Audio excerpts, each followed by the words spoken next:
Vous avez ici l'un des best-sellers, donc le pigeon de Paris. Et vous avez à côté son petit frère qui lui a des baskets et qui fait la même chose au lieu d'être sur des pavés, qu'il le fait sur une piste d'athlétisme. Et oui, le pins qui séduit les Parisiens pendant les JO, c'est le pins pigeon.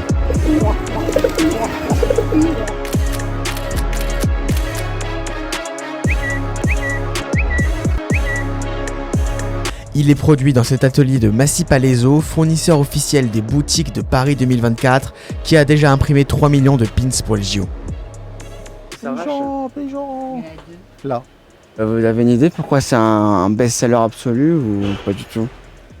La bonne question. Donc nous, quand on nous a présenté ce projet, parce que c'était un projet qu'on avait discuté avec le comité d'organisation, l'idée à la base c'était de faire une collection sur les symboles de Paris. Donc on avait commencé à parler de choses différentes, le béret, la baguette, et au final on s'est arrêté sur le pigeon.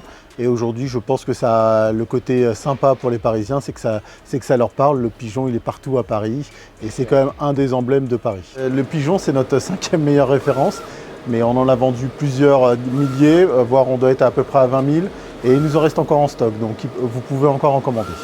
Mais le best-seller numéro 1 reste la mascotte des JO. Donc nous, ce qu'on a réalisé ici, c'est qu'on est parti du dessin fourni par le comité d'organisation des JO, et notre travail, c'était de pouvoir le rendre en 3 dimensions, et notamment tout ce qui était couleur, par exemple les yeux, essayer de trouver une manière technique de venir rendre le regard de la mascotte sans pouvoir utiliser la couleur. Au sujet des mascottes, il a fallu adapter des visuels officiels qui nous ont été imposés. Mais forcément, la création d'un pin impose certaines normes, certaines limites techniques.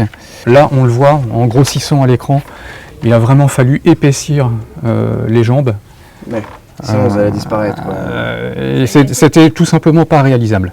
Pour toutes les disciplines, j'ai cherché à trouver une dynamique dans chaque sport. Donc, par exemple, là, pour le skate, c'est un saut assez aérien. À chaque fois, il y a plusieurs photos qui servent d'exemple. C'est pas forcément une seule photo.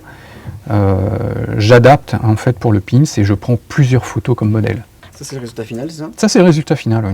Le défi pour l'entreprise est aussi de créer un pins pour chaque épreuve des Jeux, soit plus de 500 références. Une cadence à tenir qui nécessite un process de fabrication particulier. C'est comme une imprimante de bureau.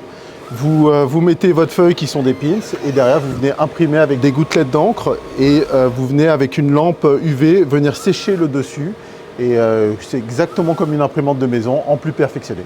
Vous avez des pins avec les monuments, là par exemple c'est la Concorde. Vous pouvez avoir des pins avec des drapeaux, par exemple là vous avez le pins pour les États-Unis. Et là, vous en avez un qui n'est jamais sorti, qui est là, qui est la Russie, l'invasion de l'Ukraine. Et depuis, forcément, on a arrêté de les produire.